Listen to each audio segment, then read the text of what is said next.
Welcome back नाजरीन। Break पर जाने से पहले हम गुफ्तगू कर रहे थे बॉम्बे में होने वाले वाक़यात के बारे में, जिसका पूरा जो है ज़िम्मेदार जो है वो पाकिस्तान को ठहराया जा रहा है।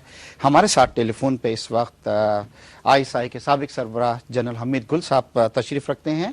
जनरल साहब अस्सलाम वालेकुम। वालेकुम सलाम जनाब। जनरल साहब, पहले आज हमने आपको इनवाइट किया था, मगर वी डू अंडरस्टैंड कि आपकी फैमिली की कुछ तबीयत ख़राब थी, इस वजह से आप हमारे प्रोग्राम में नहीं आ सके। बहुत बड़ा ऑपरेशन हुआ है और वो बस रिकवर कर रही हैं, आप दुआ कीजिए। बस हमारी दुआएं आपके साथ हैं। हमीद गुल साहब, हम जिक्र कर रहे हैं कि ये भारत को और इस वक्त अमेरिका को जो ISI फोबिया हुआ है कि हर चीज़ में उनको ISI नज़र आता है।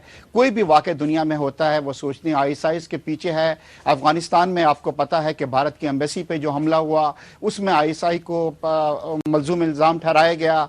उसके बाद अब भारत में जो हुआ है, इससे पहले जब हमारे वज़ीर आज़म जो थे वो अमेरिका की विज़िट पर जा रहे थे तो भी उन पर प्रेशर डाला गया कि किसी तरीके से ISI को सिविलियन जो हुकूमत के अंडर में दिया जाए। और अब ये भी खबरें आ रही हैं कि कुछ ISI के जो लोग हैं, जिसमें आपका भी नाम आया जा रहा है कि उनको जनाब यूनाइटेड नेशन की सिक्योरिटी काउंसिल के अंदर दिया जाएगा।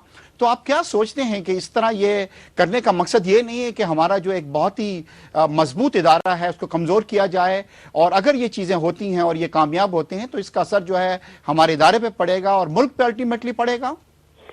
एक साहब, सबसे पहले तो आप आज के मुबारक दिन के ऊपर मुबारकबाद कबूल कीजिए। आज हज का दिन है। शुक्रिया। और आपके तमाम सामीन को भी मुबारक हो। शुक्रिया। ये वक्त है कि हम पाकिस्तान के लिए दुआ करें।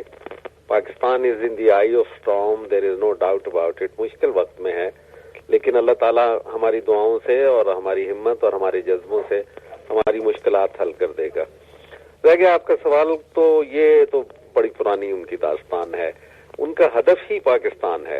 पाकिस्तान नजरियाती है। पाकिस्तान का जोग्राफियाई महल वकू उनको बहुत अट्रैक्ट करता है कि ये चीन को भी यहाँ से रोक सकते हैं, ये सेंट्रल एशिया के तेल को भी काबू कर सकते हैं, ये जो खित्ते से गुजरती हैं हमारी सी लेन्स जहाँ से तेल गुजरता है उसको भी कंट्रोल कर सकते हैं। और इसके लिए उन्होंने भारत के साथ गठजोड़ बहुत पुराना खुफिया तौर पे किया हुआ था, लेकिन क्योंकि बज़ाहिर भारत सोशलिज्म की का नारा लगाता था, इसलिए बजरिया इजराइल उन्होंने ये सारा सिलसिला शुरू किया हुआ था।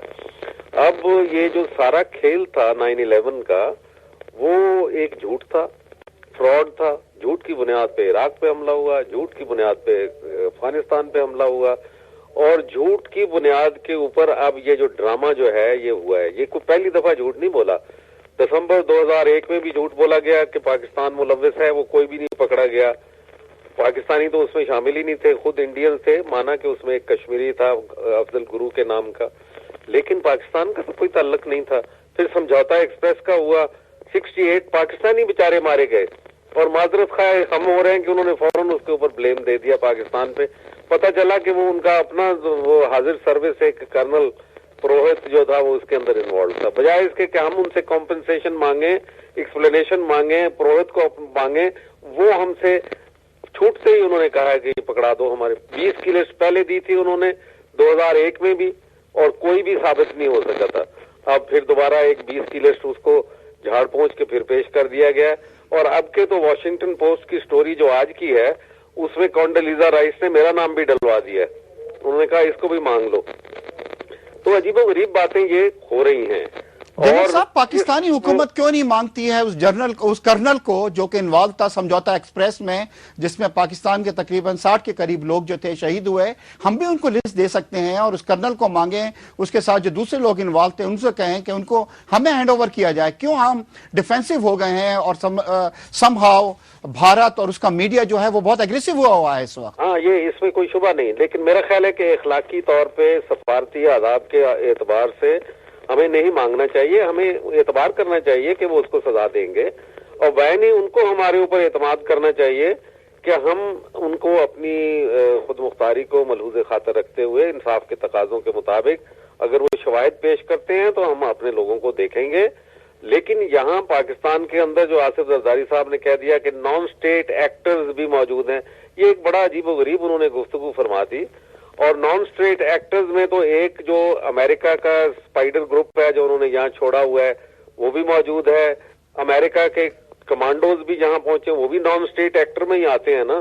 وہ بھی واردات کوئی ایسی کریں گے جس سے پاکستان اور بھارت لڑ جائیں اور بھارت کو وہ افغانستان میں پوری طریقے سے انوالو کر لیں, کیونکہ ان کی فوجیں وہاں ختم ہو گئی ہیں اب, اور مزید فوجیں جو ان کو درکار ہیں یورپ مہیا نہیں کر رہا, ان کے الائز مہیا نہیں کر رہے, ان کو بھارت سے وہ فوجیں چاہیے.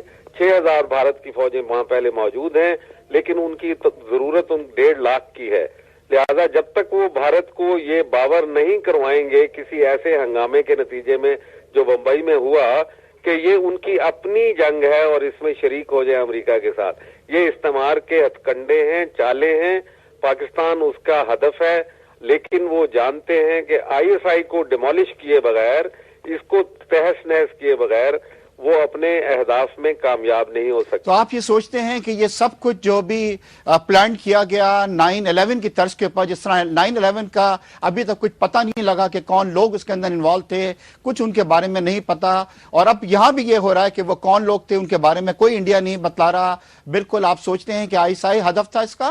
اور جنرل صاحب یہ بتائیں کہ انڈیا یہ حماقت کرے گا یا ہمت کرے گا کہ پاکستان کے اوپر کوئی فضائی حملہ کرے یا کچھ اور اس طرح کا